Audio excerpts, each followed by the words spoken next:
À ceux qui disent « la liberté n'a pas de prix », on peut opposer une notion plus juste. La liberté a un prix. Certes, la liberté est un droit fondamental, mais toute l'histoire nous apprend qu'elle nécessite un engagement total, au prix parfois de sacrifices. Il y a 10 ans était créé TV Liberté. Son fondateur et ses soutiens étaient conscients que la défense de cet idéal nouveau impliquerait bien des engagements, des enjeux et des périls.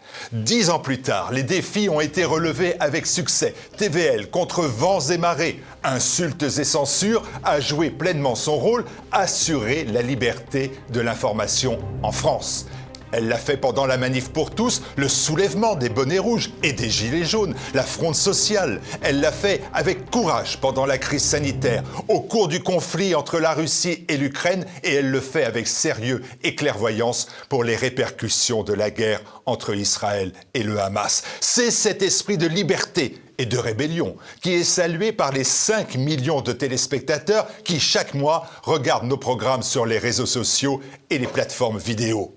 Dans le même temps, les Français continuent de fuir la presse conformiste, servile, prête à tous les renoncements. Et pourtant, en 2022, cette presse-là, ce parti des médias s'est arrogé la somme de 1 milliard d'euros d'aide publique du gouvernement. Cette somme astronomique, prise dans nos poches par l'État, est encore en deçà de la réalité. Les spécialistes parlent plutôt de 2 milliards d'euros par an. Et sur ces 2 milliards, TVL, une réussite avérée de la presse audiovisuelle depuis 10 ans, a touché très exactement 0 €. 0. La liberté a un prix, car nous avons appris que celle-ci est incompatible avec les aides de l'État qui veut tout contrôler. La liberté a un prix, celui de votre engagement, à nos côtés, celui de votre participation en qualité de donateur. S'ouvre à nouveau le grand défi. Nous disposons de 30 jours pour constituer le budget d'avenir de TVL pour 2024. 30 jours pour construire 365 jours de création et de diffusion. Ensemble, continuons de faire progresser TVL. Une notoriété, un outil et une arme contre les mensonges, les falsifications, la bien-pensance, la soumission. Nous avons besoin de votre aide personnelle parce que, décidément, oui, la liberté a un prix.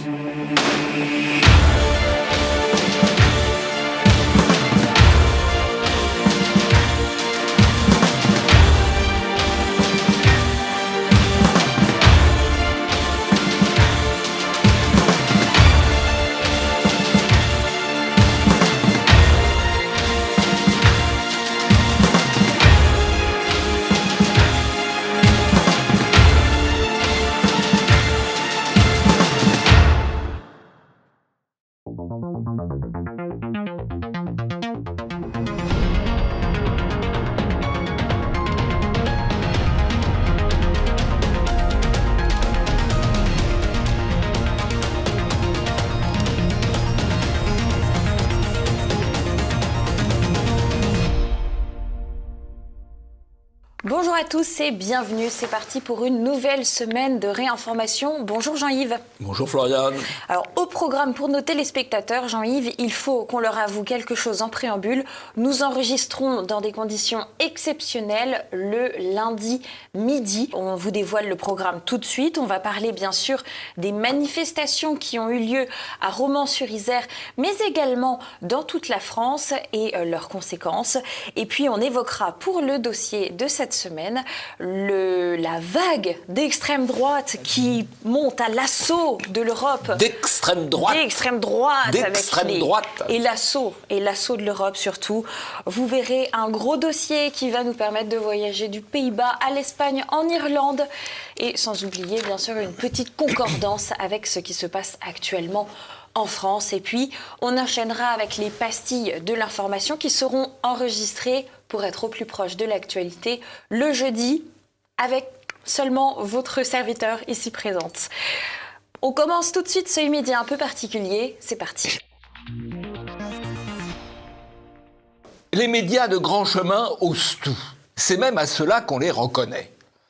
Hier, ils ont cherché à occulter l'attaque raciste du bal de Crépol et le meurtre de Thomas par des islamo-racailles. Aujourd'hui, ils dénoncent les marches pacifiques en hommage à Thomas, à Annecy, Reims, Lyon, Colmar, Paris. Ils osent même parler de ratonnade pour évoquer la marche de jeunes Français à Romans. Pas un coup, pas une seule blessure, sauf le tabassage en règle d'un jeune Français, extrait de sa voiture par des racailles, déshabillé et laissé pour mort. Mais cette franchonnade, selon l'expression de Gabriel Cluzel, n'intéresse ni médias, ni procureurs, ni classe politique. Là encore, occultation et désinformation battent leur plein. Dans le cadre des hommages organisés suite à la mort de Thomas, de nombreuses manifestations spontanées ont eu lieu dans toute la France. L'une d'entre elles a particulièrement retenu l'attention de la presse. Il s'agit de la manifestation qui a eu lieu à Romans-sur-Isère. Jean-Yves, 80 individus d'ultra-droite, nous a dit la presse, sont allés dans cette cité pour aller dans le quartier de la cité de la Monnaie. Je vous propose de regarder le compte-rendu réalisé par BFM. Il est 18h hier quand environ 80 militants d'ultra-droite organisent un défilé suite à la mort de Thomas, 16 ans. Les activistes sont suivis de très près par les forces de l'ordre. Selon le parquet de Valence, 20 personnes ont été interpellées, dont 17 ont été placées en garde à vue à la suite de violences contre les forces de l'ordre.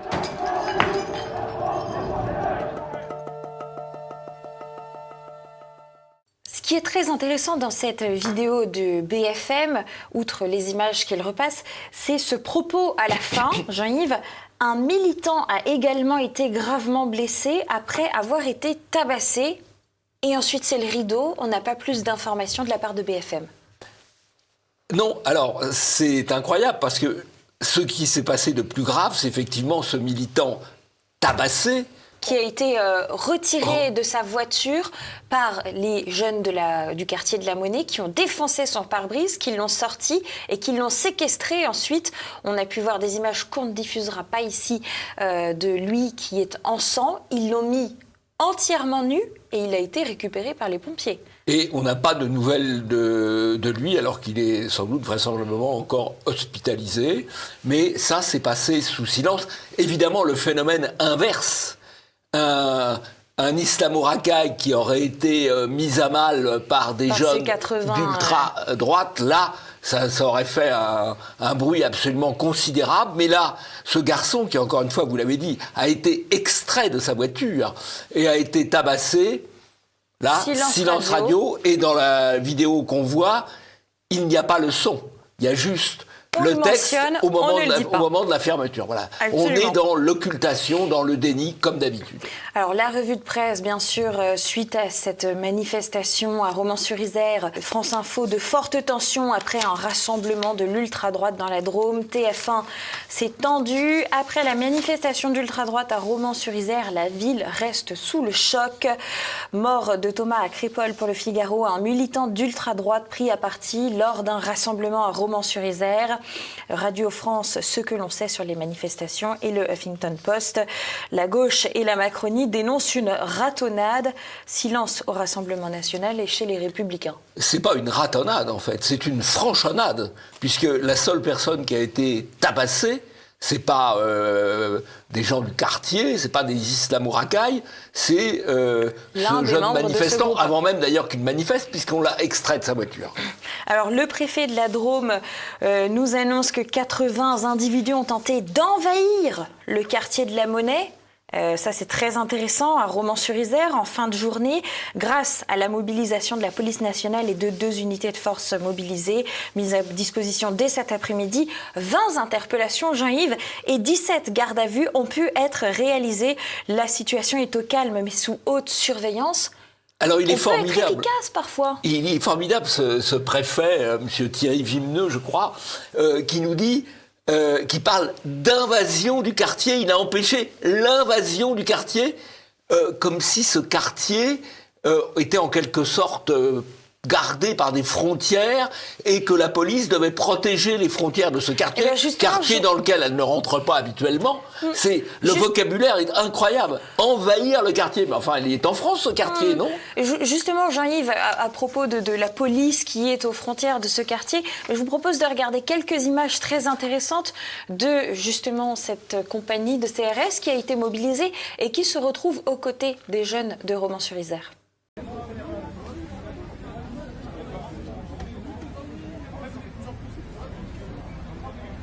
C'est le vivre ensemble entre la police et les racailles, là.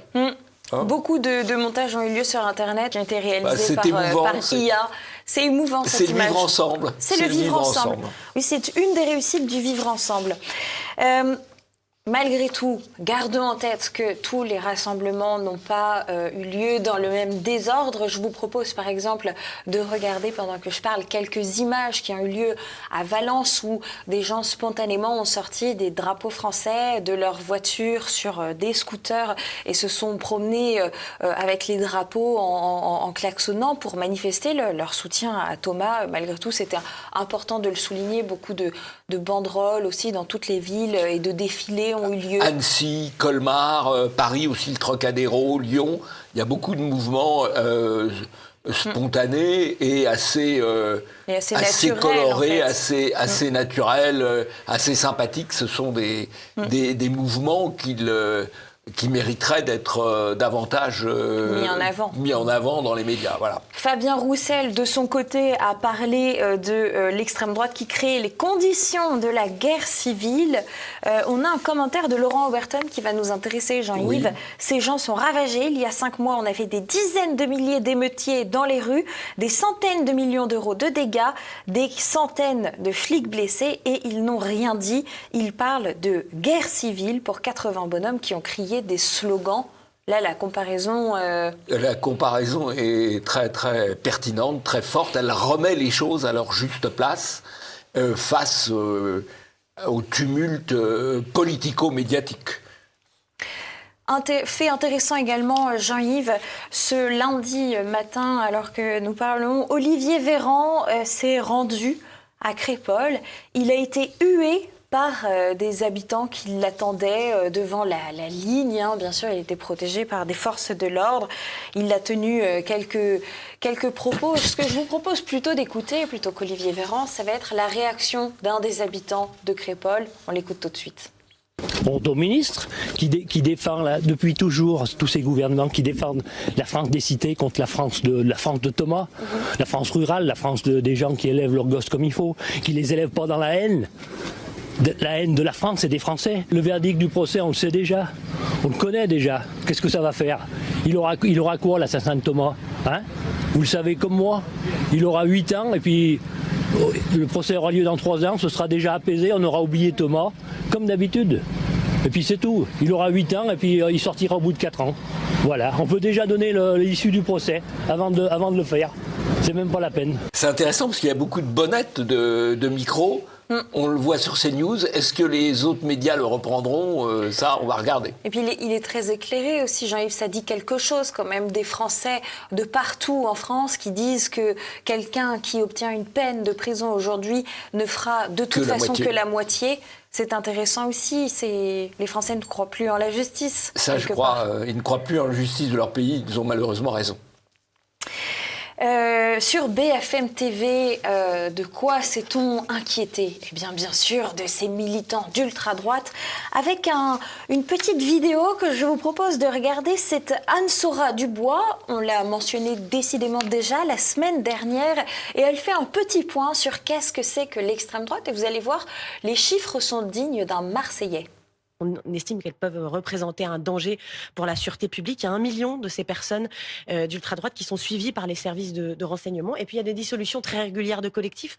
J'en cite simplement quelques-uns, mais Bastion, Génération Identitaire, Bordeaux Nationaliste, encore cette année. Le problème pour l'exécutif aujourd'hui, c'est que malgré cette grande vigilance, le déploiement de forces de police et de gendarmerie, on l'a vu encore hier soir, pour essayer d'aller à la rencontre de ces collectifs, de ces militants, en tout cas pour éviter des violences. Malheureusement, ces manifestations sont très souvent non déclarées. Il va falloir la suivre, cette Sora Dubois, parce qu'elle a du potentiel. On l'avait déjà vu la semaine dernière. Alors, elle illustre bien la liaison police de la pensée, police macroniste, tout court, ça marche ensemble. BFM et la répression policière des éléments patriotes, ça marche tout à fait bien ensemble. Et puis alors, on est quand même dans l'approximation, parce que les mouvements qu'elle cite n'ont pas été dissous cette année ni l'année dernière, mais il y a 2 ans. Génération identitaire, Bastion, même plus.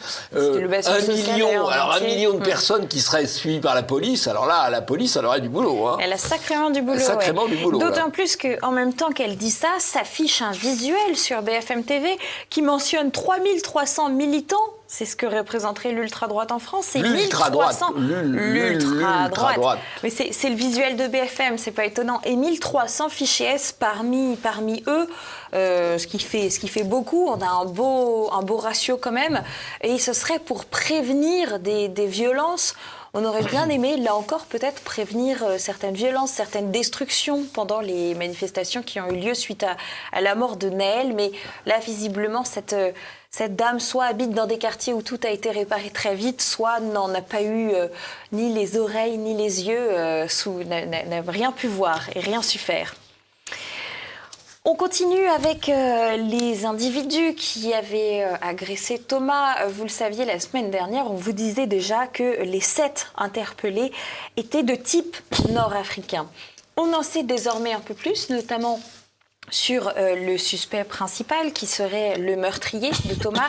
Il s'agit de Shahid Akabli, le principal suspect qui est déjà connu pour recel de vol et port d'armes blanches. Voilà, donc ce n'était pas la première fois qu'il se promenait avec des poignards ou des couteaux ou des sabres quasiment, vu la longueur des lames que l'on pouvait voir. On a Amaury Bucco aussi, qui est journaliste police-justice à Valeurs, qui nous dit que d'habitude, les noms des individus pris en compte par le parquet de Valence sortent facilement. Et là, il nous dit que c'est très étonnant parce qu'aucun prénom n'a fuité dans la presse. Preuve, selon lui, que la procédure est soigneusement verrouillée. On a d'ailleurs eu des propos de Gérald Darmanin qui a montré les noms des suspects en garde à vue à un de ses collègues ministres lors d'une réunion en disant « ils sont français, mais pas un seul n'a un nom à consonance française ».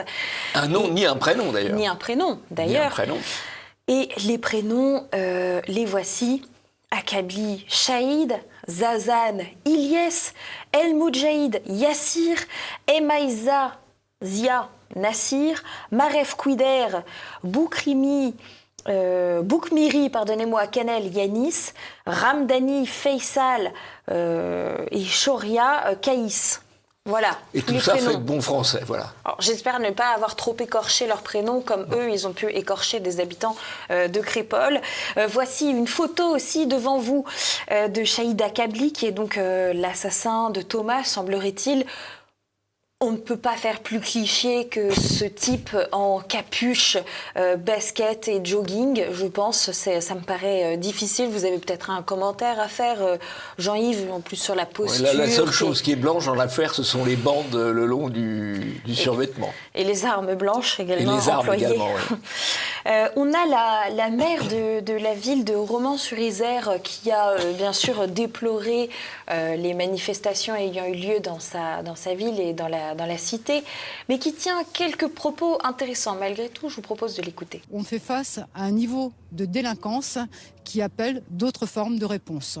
Le Premier ministre a parlé d'ensauvagement, j'ai bien entendu le terme, dont on retrouve les racines dans la radicalisation, ça c'est un fait, que l'on retrouve aussi dans le trafic de drogue, avec des individus pour lesquels, si on applique des méthodes qui sont peut-être recevables sur des gens qui ont un minimum d'éducation, ça peut éventuellement marcher, mais sur des personnes qui n'en ont absolument pas, qui sont, si je reprends les termes du ministre de l'Intérieur, sauvages, eh bien, il faut d'autres méthodes. Ce qui est intéressant, c'est qu'elle parle juste après le préfet, qui a sorti les robinets d'eau tiède sur le vivre ensemble, qui a condamné la manif d'ultra-droite, et puis elle dit, le vrai problème, c'est pas ça.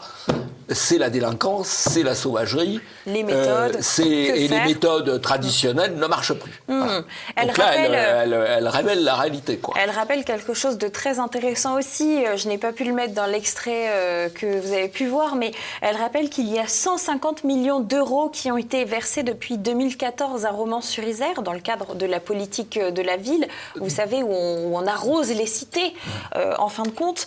Et elle dit que visiblement, ça ne marche pas. C'est pour ça qu'elle attend d'autres réponses face à l'ensauvagement. Effectivement, courageusement, elle mentionne la radicalisation. C'est petit coup de chapeau malgré tout. Oui, petit coup de chapeau, mérité, tout à fait. À propos du procureur Jean-Yves, d'ailleurs, il a annoncé que le motif raciste dans l'attaque de Crépol et dans le meurtre de Thomas ne sera pas retenu.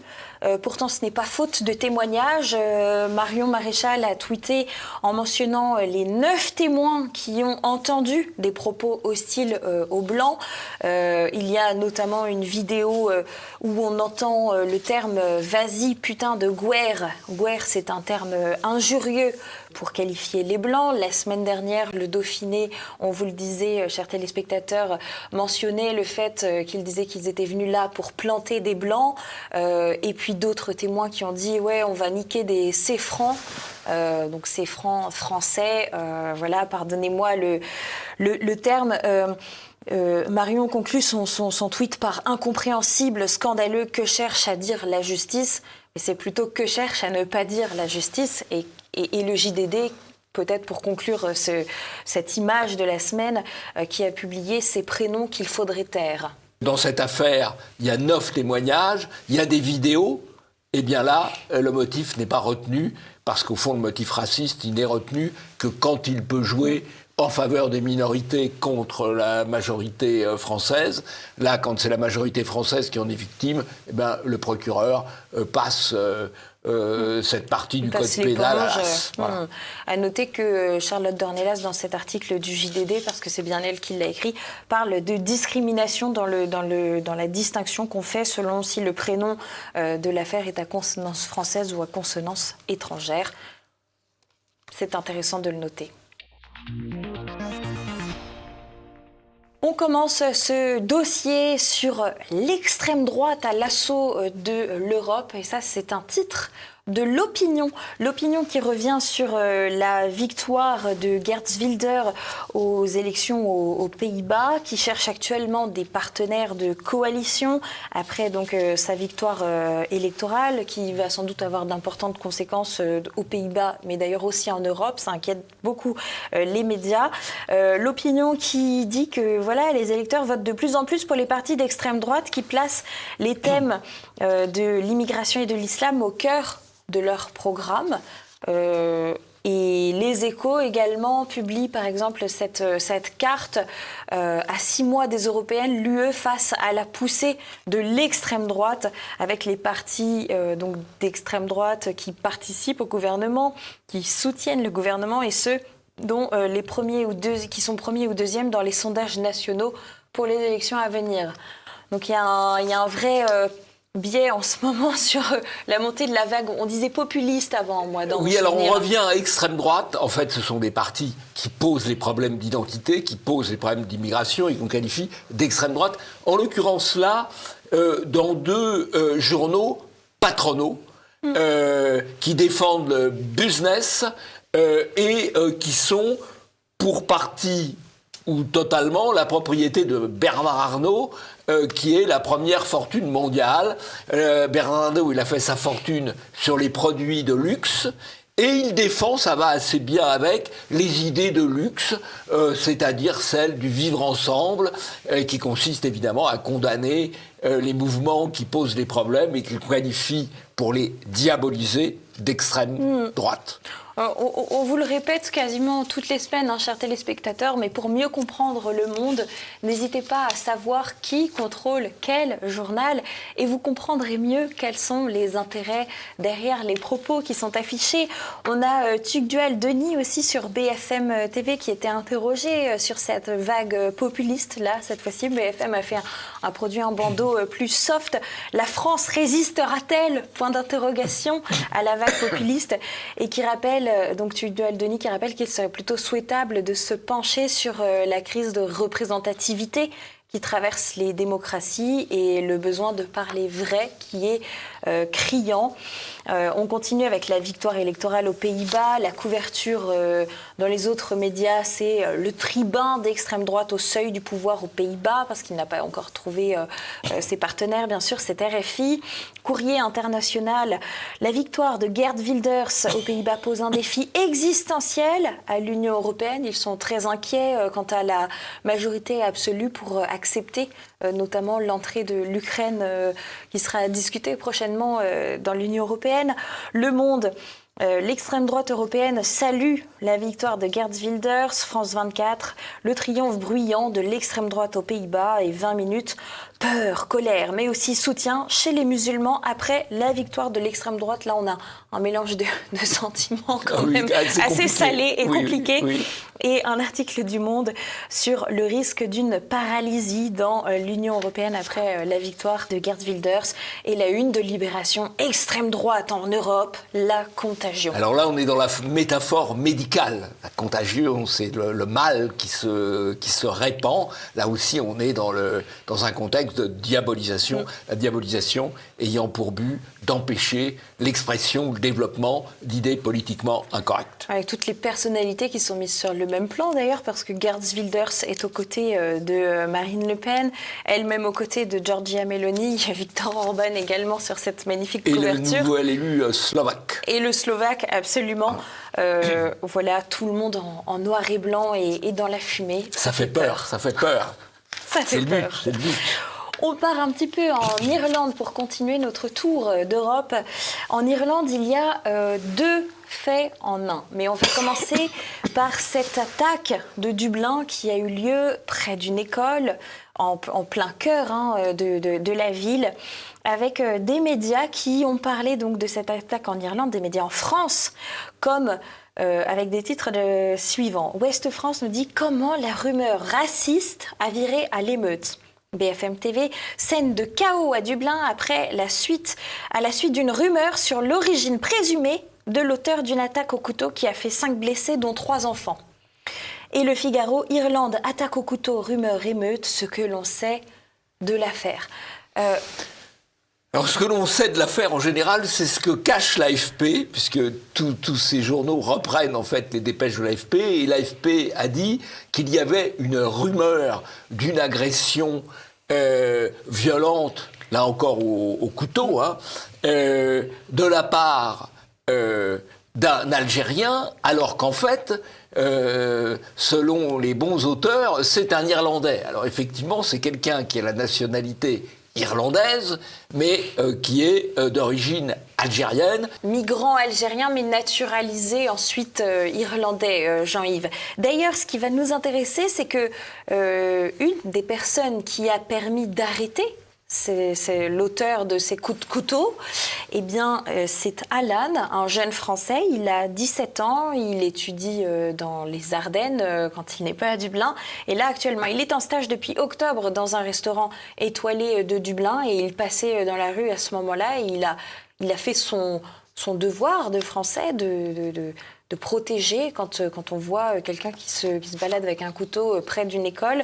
Et donc il a agi. À noter que Le Parisien a dit que c'était le héros du jour. Mais ça, c'est bien.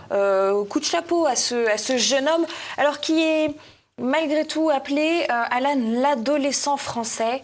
17 ans, Jean-Yves, qu'est-ce que vous en pensez de ça ? Jeune homme, moi je ne suis pas partisan d'appeler enfant des gens de 16 ans ou 17 ans, ni même d'adolescents. C'est un jeune homme qui s'est d'ailleurs conduit en homme. Des personnalités très connues comme Conor McGregor, qui est une véritable star internationale de MMA, est monté au créneau d'ailleurs après cette attaque au couteau. Il a déclaré la chose suivante: l'Irlande, nous sommes en guerre suite à cette attaque au couteau. Il faut noter malgré tout que l'Irlande traverse une période très agitée. Ces derniers temps, il y a eu de nombreuses manifestations. Pourquoi ? Et ça, personne ne le dit dans la presse. Pourquoi ? Eh bien, parce que près de 30% des hôtels sont utilisés pour les demandeurs d'asile et les réfugiés en Irlande. et puis ça augmente le prix des logements. Alors, ce qui est intéressant, c'est que là, on a parlé d'Irlande à cause de cette attaque au couteau, à cause de la réaction des manifestations qui ont suivi, mais il y a des manifestations contre l'immigration en Irlande depuis maintenant plusieurs semaines, voire plusieurs mois, manifestations qui étaient occultées par les médias français, qui sont généralement, tant qu'ils peuvent occulter, ils occultent, et quand ils ne peuvent plus occulter, alors à ce moment-là, ils passent en mode désinformation. On a par exemple ce camion qui a brûlé avec un message qui est très clair, hein. Out, point d'exclamation, ça veut dire dehors. Bon, dehors les migrants, donc hein, le message était clair. Et puis vous parliez de manifestations occultées, Jean-Yves. Il y a bien des manifestations également dans un autre pays d'Europe qui sont cachées par la presse française depuis près de 3 semaines désormais. Ce sont les manifestations qui ont lieu en Espagne. D'ailleurs, l'article le plus complet que l'on puisse trouver sur le sujet, c'est celui de Logim, Jean-Yves. Je recommande aux spectateurs d'immédiat de se rendre sur Logim régulièrement, et pas que pour les portraits. D'ailleurs, les portraits piquants en partenariat avec Claude Cholès viennent de Logim. Mais là, ils expliquent très bien la situation. Les Espagnols sont mobilisés donc pour protester contre le projet de loi d'amnistie qui a été décidé par Pedro Sánchez qui était à la peine pour récupérer une majorité suite aux législatives de juillet, la direction de l'Espagne. Alors il a fait alliance avec de nombreux partis, notamment la gauche radicale, avec Podemos, mais aussi un accord avec les indépendantistes catalans. Il y a eu une loi d'amnistie, donc, pour les séparatistes qui étaient poursuivis en justice, et aussi l'effacement de 20% de la dette catalane. Pour en savoir plus, je vous recommande d'aller donc consulter ce site de Logim. Et d'ailleurs, en fait, ces manifestations, elles vont au-delà de la contestation de ces décisions de Pedro Sánchez, des revendications identitaires. Il y a eu des slogans anti-immigration, il y a eu des slogans Espagne chrétienne, non musulmane, qui ont été scandés par les manifestants. Et puis d'ailleurs, ils ne se sont pas trompés parce qu'il y avait également des drapeaux irlandais ces derniers temps dans les manifestations en Espagne. Et en Espagne, autre omerta, Jean-Yves, c'est un attentat qui a eu lieu sur Alero Vidal Quadras, qui s'est fait tirer dessus le 9 novembre dans une rue de Madrid. Il fait partie du parti Vox, cet homme politique. Il a reçu une balle dans la mâchoire. C'est une tentative d'assassinat qui a raté. Visiblement, pour l'instant, il est toujours en soins.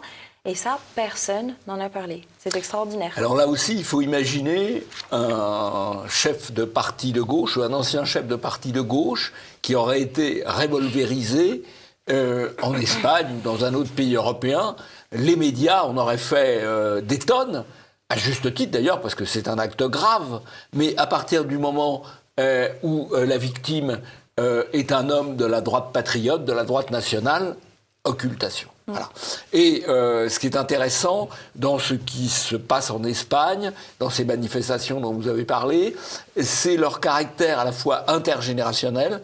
Il y a des jeunes, il y a des gens moins jeunes, il y a des gens plus âgés, et leur caractère aussi interpartisan, parce qu'il y a des gens de Vox, le parti populiste, mais il y a aussi des gens du Parti populaire, il y a des identitaires, c'est assez vaste, et ils subissent une répression assez forte de la police du régime de Pedro Sánchez. Mais ça, c'est une répression qui n'inquiète pas beaucoup les médias français. En tout cas, c'est un peu passé sous silence.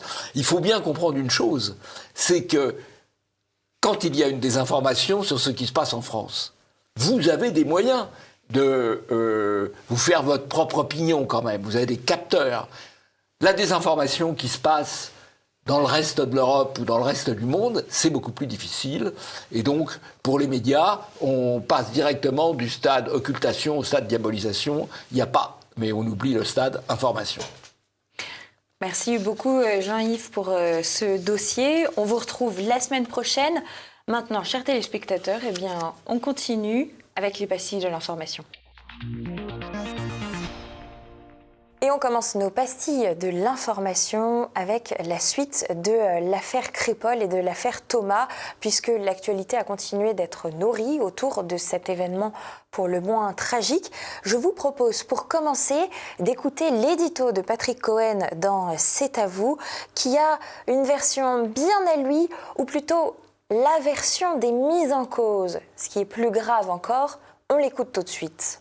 La mort de Thomas ne résulte pas d'un règlement de compte ou d'une expédition punitive, même si les insultes racistes ont bien été entendues par 9 témoins lors de la bagarre contre les Blancs du village. Cette motivation raciste n'a pas été retenue par la justice. Rien ne prouve que les jeunes du quartier de la Monnaie étaient venus casser du blanc. En revanche, la presque centaine de militants d'ultra-droite qu'on vient de voir à l'image, souvent des néo-nazis descendus en représailles à Romans-sur-Isère, n'étaient pas des manifestants, comme on l'a entendu dans un commentaire. Ils étaient cagoulés et armés de barres de fer. Ils ne sont pas venus faire justice eux-mêmes. Ils étaient venus pour châtier les Arabes, ce qu'on continue d'appeler, hélas, une ratonnade. Patrick Cohen qui nous parle donc de jeunes gens qui sont venus draguer, s'amuser, qui conclut en disant que les balles tragiques existent depuis toujours et qui dit que, en fait, finalement, cette descente de jeunes du quartier de la Monnaie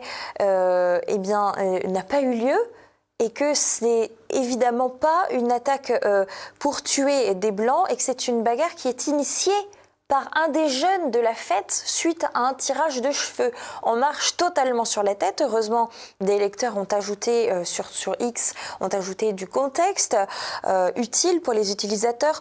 Post trompeur, ne prenant que pour véridique les versions des accusés, faisant passer les victimes pour les initiateurs voulus d'une attaque en bande armée.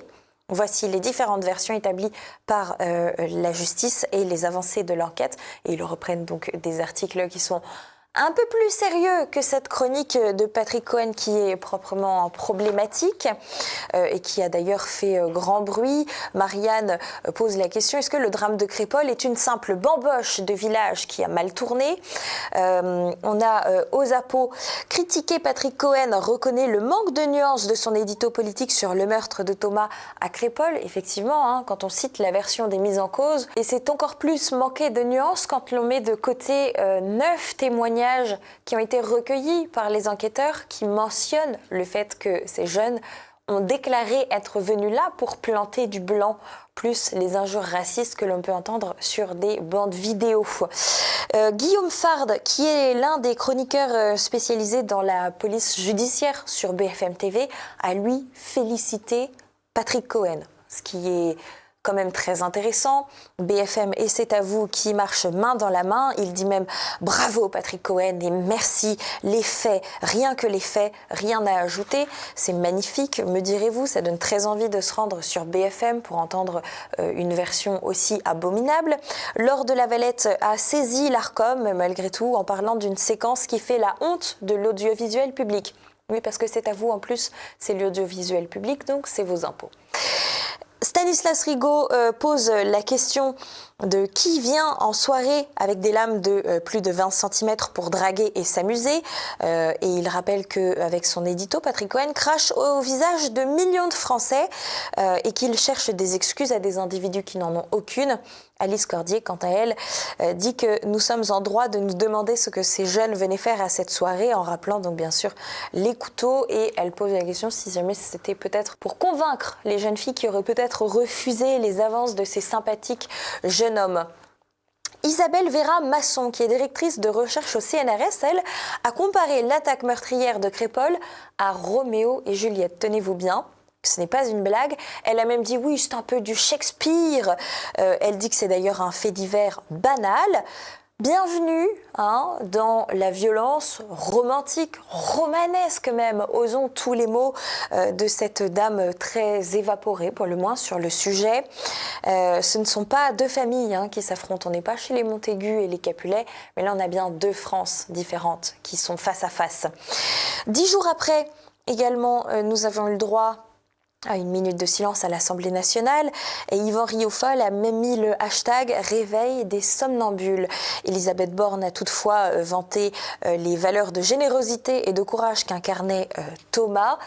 10 jours après, ça reste quand même très tard quand on compare cette affaire Thomas à l'affaire Naël qui, lui, avait obtenu une minute de silence très rapidement à l'Assemblée nationale.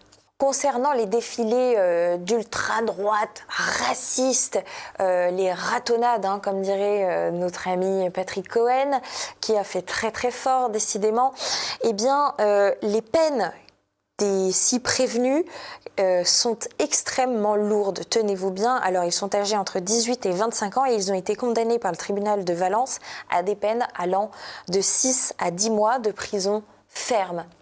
La prison ferme, c'est extrêmement rare dans ce genre de cas. On rappelle qu'il n'y a pas eu de violence, si ce n'est contre ce malheureux manifestant qui a été sorti de sa voiture par des jeunes mis nus et menacé d'être brûlé vif avec un jerrycan d'essence à l'appui pour le convaincre. On rappelle également qu'à Villeneuve-le-Roi, c'est Pierre Sautarel qui nous rappelle cela, que la racaille ayant incendié la mairie pendant les émeutes avait été condamnée à du sursis. Là encore une fois, on voit une grande différence de traitement. Et Jean-Yves Le Gallou, qui n'est pas avec nous, mais dont on va reprendre un tweet, nous dit qu'il devient urgent de créer un observatoire des juges et des décisions de justice. Et il compare en effet donc le sursis pour l'incendie d'une mairie et la demande de mandat de dépôt et l'emprisonnement qui en fait suite est ferme pour un simple défilé à Romans-sur-Isère. Effectivement, ça laisse rêveur quant aux capacités de la justice. Il y a quelques cagnottes pour aider ces jeunes hommes qui sont actuellement emprisonnés, qui tournent. Je vous mets les liens juste en dessous. Vous pourrez les retrouver dans le descriptif de cette émission comme vous en avez l'habitude. Après le pass sanitaire et sans doute avant le pass énergie qui va finir par nous attendre de près ou de loin, eh bien voici le pass Jeux Olympiques. Ce n'est pas une blague, le QR code est de retour. Il sera organisé à la faveur du dispositif sécuritaire qui est prévu pour les Jeux de Paris. Il a été présenté par le préfet de police de la capitale, Laurent Nunez. On nous dit les choses suivantes, que le pass olympique avec QR code obligatoire pour circuler dans la capitale correspondra à certaines zones pendant les Jeux Olympiques, mais il concernera tout aussi bien les personnes qui sont véhiculées que celles qui sont à pied. Ça va être magnifique pour les habitants de Paris. Ils vont devoir auto-justifier leur lieu d'habitation. C'est merveilleux. On nous dit également qu'il n'y aura pas que ce pass JO, il y aura également le pass transport pour les JO qui coûtera 70 € la semaine et le ticket à l'unité, lui, sera à 4 €. Ce qui est quand même une somme qui commence à être rondelette. France Bleu, le prix des tickets de métro va quasiment doubler pendant la compétition. Et Le Figaro, la hausse du prix des transports permettra d'éviter une augmentation du pass Navigo de 6 €. Merci, c'est trop aimable. Et pourtant, en janvier, le pass Navigo va bien augmenter.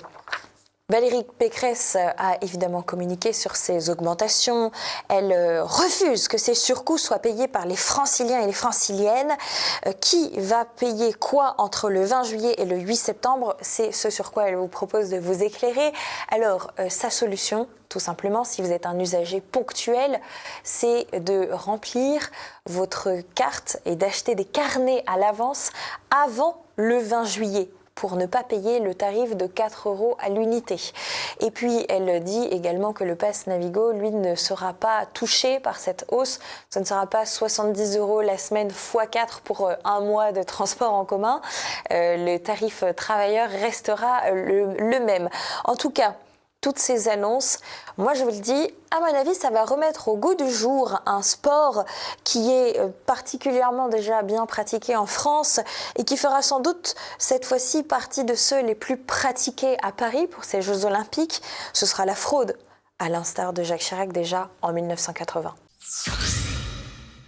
L'IA serait-elle de gauche? C'est une question que s'est posée une étude reprise par Le Parisien qui nous relate la chose suivante. L'intelligence artificielle d'OpenAI a développé un inconscient progressif progressiste, qui ressemblerait à un macroniste de 2017.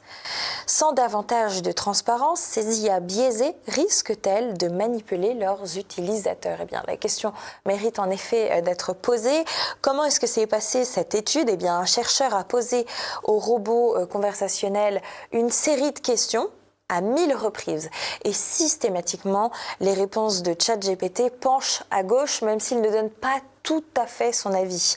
À l'origine, l'intelligence artificielle n'est pas censée être codée politiquement, et pourtant, eh bien, sa vision du monde, finalement, on se rend compte qu'elle dépend de la façon dont on a nourri cette intelligence artificielle. Et si on nourrit une IA avec, par exemple, des articles de journaux, eh bien évidemment, il est tout à fait naturel que son inconscient penche à gauche, puisque les journalistes sont majoritairement de gauche. Julien Pain, dans Vrai ou Fake, s'est emparé d'un vrai sujet, vous allez voir. Il a décidé de s'attaquer aux chiropracteurs. Les chiropracteurs, est-ce que ça marche ? On a regardé ce qu'en disent la science et les experts et on n'a pas été convaincus. Pour rappel, la chiropractie a été inventée au 19e siècle par un agriculteur qui affirmait avoir redonné l'ouïe à un sourd après avoir manipulé sa colonne. Et il commence sa petite vidéo d'introduction de Vrai ou Fake par des tas de vidéos qui circulent sur Internet avec des manipulations assez impressionnantes et des scrooch, critch, crouch dans tous les sens. Ce qui est très intéressant dans cette critique de Julien Pain et cette attaque qu'il fait aux médecines naturelles, c'est que la médecine douce est considérée comme non conventionnelle, bien sûr. Ça, c'est un fait établi. D'ailleurs, la sécurité sociale ne rembourse pas ce genre de séances, mais de plus en plus de complémentaires santé prévoient le remboursement de 3 séances environ, pour de 3 séances de chiropracteur ou alors d'osteopathie ou d'ostéopathie au choix, et un forfait de séance sans ça, et ce sans que ce soit une complémentaire particulière. La complémentaire la plus basique en principe permet d'avoir accès à ce remboursement. Bien souvent on n'est pas au courant, mais quand on vérifie, eh bien c'est effectivement le cas. Je rappelle également que cette attaque contre les chiropracteurs, donc les spécialistes du dos en fait, est particulièrement étonnante quand on sait que la sécurité sociale, elle veut réduire les arrêts maladie pour mal de dos, parce que c'est un mal qui touche beaucoup de Français. On a chaque année un Français sur 2 qui estime souffrir du dos. Dans ces Français, eh bien, un cas sur 5 donne lieu à un arrêt de travail. C'est un article des Échos qui date de 2016, je n'invente rien. Et le mal de dos peut parfois s'installer très longtemps et devenir donc chronique. Et ainsi, 6700 Français sont arrêtés plus de 6 mois chaque année dans le cadre de ces maux de dos chroniques. Donc vous imaginez que bien sûr que c'est une sacrée dépense, tous ces arrêts de travail. D'ailleurs, l'assurance maladie avait même lancé toute une campagne de sensibilisation pour faire attention à son dos, pour les bons gestes, etc. Mais aussi pour dire que le bon traitement pour le dos, ce n'est pas l'arrêt de travail, c'est le mouvement. Évidemment, ça les arrange bien et qu'il fallait continuer une activité physique. Et ce qui est particulièrement intéressant également, c'est que la médecine du travail elle-même recommande des séances de médecine douce pour le dos au moins une fois par an. Alors Julien Pain, on en a un peu plein le dos de toi. Et pour conclure ces pastilles de l'information, ce ne sera pas exactement un coup de chapeau, mais plutôt un au revoir à Michèle Rivasi, qui est une eurodéputée écologiste. Pendant la période d'épidémie de Covid-19, elle avait été particulièrement active. Elle avait notamment pris position contre la vaccination obligatoire. Elle avait d'ailleurs comparé le pass sanitaire à l'apartheid. Il faut rappeler qu'elle était d'ailleurs chef de file dans l'enquête des contrats Pfizer. Vous savez, cette affaire des SMS entre Ursula von der Leyen et le PDG de Pfizer, Albert Bourla. Elle était intervenue plusieurs fois sur notre chaîne. Nous avions eu la chance de la voir de nombreuses reprises.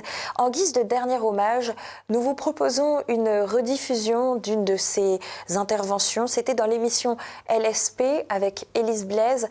Vous pouvez y accéder sur notre chaîne YouTube. rediffusion avec Michel Rivasi. Et voilà, c'est la fin de cette édition d'Immédiat. Merci à tous de nous avoir suivis. C'était un numéro un peu particulier puisque Jean-Yves était absent pour la dernière moitié. J'ai fait de mon mieux, j'espère que ça vous conviendra. N'hésitez pas à me laisser un commentaire pour le dire. Même si ça ne vous convient pas d'ailleurs, tant pis, je le lirai quand même, voire même je vous répondrai. N'oubliez pas aussi de cliquer sur le pouce en l'air, s'il vous plaît. Vous êtes encore trop peu nombreux à le dire. Et même si j'ai l'air un peu idiote à vous le répéter chaque semaine, eh bien c'est nécessaire pour l'algorithme, c'est le jeu. Quand on est sur YouTube, on ne se quitte pas sans annoncer le portrait piquant, naturellement. Portrait piquant qui d'ailleurs est particulièrement dans le thème cette semaine puisqu'on va parler de Patrick Cohen. Vous savez, on avait commencé avec lui pour les pastilles de l'information. Eh bien, je vous propose de conclure pour en savoir un peu plus sur ce journaliste. Merci à tous de nous avoir suivis. On se dit à très vite sur TV Liberté. La liberté d'expression, tout le monde est pour, au moins en apparence, ou plutôt presque tout le monde. Certains y sont franchement et officiellement opposés.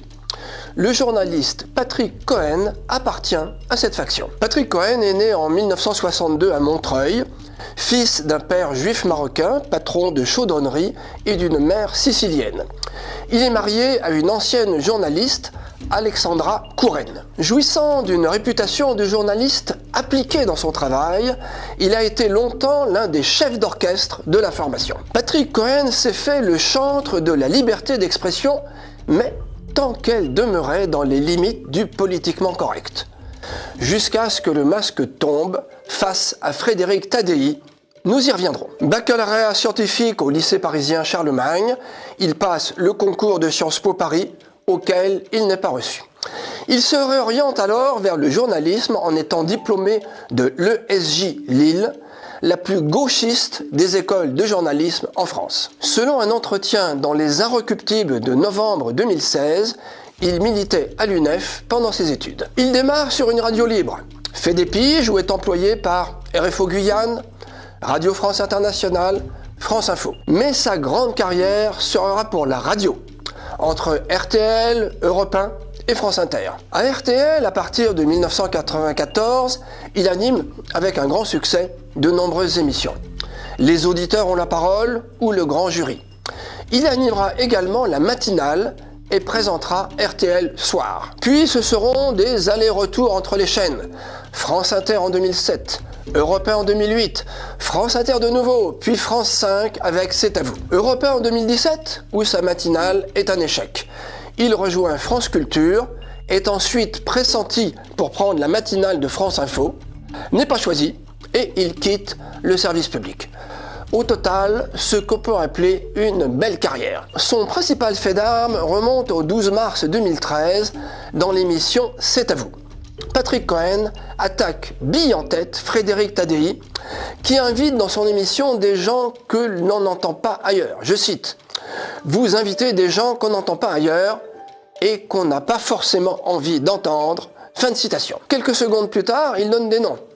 Tariq Ramadan, Dieudonné, Alain Soral, Marc-Édouard Nab. Je me demandais, en passant sur France 2, est-ce que vous continuerez d'inviter Tariq Ramadan, Dieudonné, Alain Soral, Marc-Édouard Nab? Il ajoute, je cite, « On a une responsabilité quand on anime une émission de débat, de ne pas propager des thèses complotistes, de ne pas donner la parole à des cerveaux malades. » Fin de citation. Le débat s'envenime.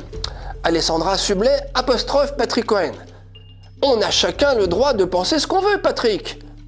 Réponse spontanée de l'intéressé, « Non. » Puis, après réflexion, on a le droit de penser ce qu'on veut dans les limites de la loi. On a chacun le droit de penser ce qu'on veut, mon Patrick. Non. Si... il peut tout, il revient de vacances, il est en pleine forme, Frédéric. Non, on a le droit de penser ce qu'on veut d'abord dans les limites de la loi. Il n'est plus question de liberté d'expression, mais de liberté de conscience. On doit penser ce qu'on veut, je dis bien penser ce qu'on veut, dans les limites de la loi. Je crois qu'on ne peut pas soupçonner la sincérité de Patrick Cohen.